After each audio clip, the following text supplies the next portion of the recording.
Di peringkat kumpulan kami, orang kata kami tidak menghadapi sebarang masalah sangat. Cuma pada satu peringkat di quarter final kami bertemu dengan Selangor. So first game bermain di Terengganu, kami draw 2-2. Jadi untuk ke second game tu ramai yang beranggapan Terengganu akan tewas. Pasal Selangor pada masa tu dibarisi oleh bintang-bintang. So bila bermain di away pun dia dapat draw, sudah semestinya pilihan terarah kepada Selangor bila bermain di home dia Shah Alam. Tapi dengan berkat kerjasama pemain-pemain Terengganu pada masa itu, walaupun dibarisi pemain-pemain baru yang meningkat naik, alhamdulillah kami berjaya menewaskan Selangor dengan keputusan 3-1 saya rasa pada masa itu.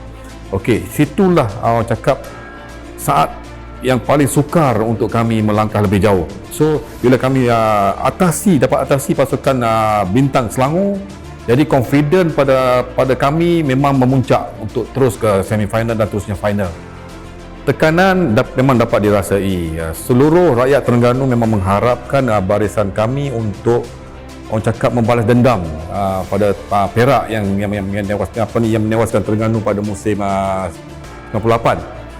So kita tengok masa tu timbul orang cakap cerita-cerita, maknanya tim dua darjat. Semua sedia maklum yang Perak dibarisi bintang dan juga dijanjikan dengan bonus-bonus yang cakap lumayan. Sedangkan kami Terengganu tim kecil dengan bajet yang kurang, dengan dibarisi banyak pemain-pemain yang baru meningkat naik seperti Hairudin Omar, Subri Sulong, Rusdi Talib, dan kami hanya dijanjikan bukan puluhan ribu untuk bonus. Hanya pada masa itu saya masih ingat Persatuan Bola Sepak Terengganu mengutip derma. So satu kepala RM1 untuk diberi imbuhan kepada pemain-pemain, dan mungkin motivasi tersebutlah yang mungkin orang cakap sedikit sebanyak menjadi tonik kepada semangat perjuangan murni kami pada masa itu. Di malam final tu kita nampak lautan putih hitam daripada Terengganu, dan alhamdulillah kami berjaya untuk orang cakap merealisasikan penantian 80 tahun rakyat Terengganu. Saya pada game tersebut saya main striker, partner dengan Sapian Wahid. Okey, so pada pertengahan, saya ingat pertengahan first half, Rafdi Rashid skor gol pendahuluan bagi Perak. Tapi pada masa tu walaupun kami ketinggalan 1-0, tapi orang cakap bila masuk dressing room untuk masa rehat 15 minit tu, kami masih lagi berfikiran positif yang kami boleh comeback. So alhamdulillah bila masuk second half, satu gerakan daripada belah kanan, saya ingat daripada belah kanan, hantaran lintang saya rasa daripada Subri Sulong, saya berpeluang sebenarnya untuk menjadikan gol, sehingga saya ditarik daripada belakang oleh Nantakumar.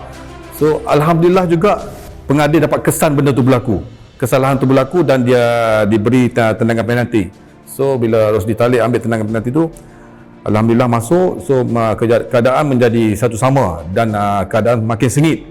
So menjelang ke 10 minit penghujung perlawanan saya rasa, ataupun 20 minit penghujung perlawanan, satu lagi peluang yang mana saya membuat hantaran kepada Sapian Wahid juga di belah kiri pintu gol Perak, dan alhamdulillah Sapian Wahid membuat satu rembatan, walaupun kita nampak sudut yang sukar, sudut yang sempit, tapi dapat menewaskan Azli Syam. Dan itulah detik-detik sejarah penyu tak menangis lagi.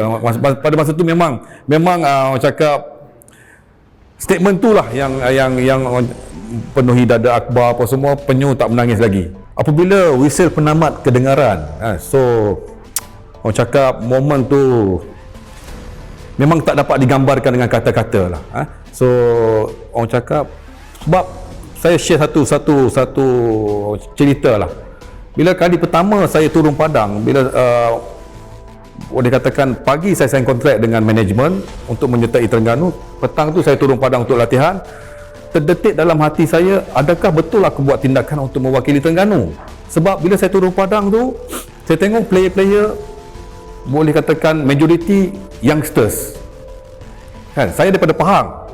So datang ke Terengganu dengan, saya kata, adakah betul aku buat tindakan? Tapi lepas pada liga sebulan saya tengok tim yang keakraban yang orang cakap luar biasa, tim harmoni yang tinggi. So benda inilah yang sedikit sebanyak membawakan kejayaan kepada Terengganu sebenarnya. So itu menunjukkan keakraban, keharmonian tim tu lebih penting daripada bintang-bintang besar. Dan bila WC Penamat di final tu menjadi kepuasan yang membuak-buak pada masa tu, maknanya seolah-olah cerita dongeng kami dah menjadi kenyataan. Mungkin ramai yang beranggapan kami akan tewas mudah di perlawanan akhir. Saya dan kawan-kawan berteriak, orang cakap kepuasan dapat menjulang piala, dapat membuktikan bahawa kami yang terbaik pada tahun tersebut. Tarikh final tu seminggu ataupun lebih kurang 10 hari selepas anak kedua saya dilahirkan. Maknanya bagi saya itu hadiah yang paling istimewa lah.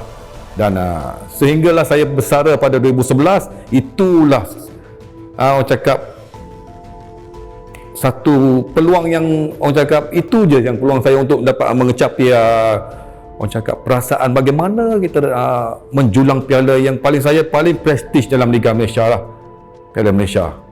Momen itulah yang akan menjadi kenangan. Kerana satu-satunya piala Malaysia yang dapat jengah di Terengganu, bumi Terengganu adalah pada tahun 2001. Dan setiap tahun dalam lembaran baru Piala Malaysia, momen itulah akan diungkap balik, akan diimbas balik. Sesiapa sahaja pun yang bergelar pemain bola sepak dalam Liga Malaysia, dalam negara kita, orang cakap aura Piala Malaysia itu sendiri memang lain daripada Piala FA, lain daripada Piala Liga. Sebab ramai kawan-kawan saya yang bermain belasan tahun pun masih lagi tidak mendapat peluang untuk menjulang Piala Malaysia. Itu uniknya Piala Malaysia. So itulah kita tengok betapa uniknya Piala Malaysia. Dan kenangan, saya rasa kenangan paling indah saya, dan saya yakin pada pemain-pemain yang pernah merasa tu memang paling indah dalam sejarah bola sepak. Yes, itulah momen yang kata tak dapat dibelilah.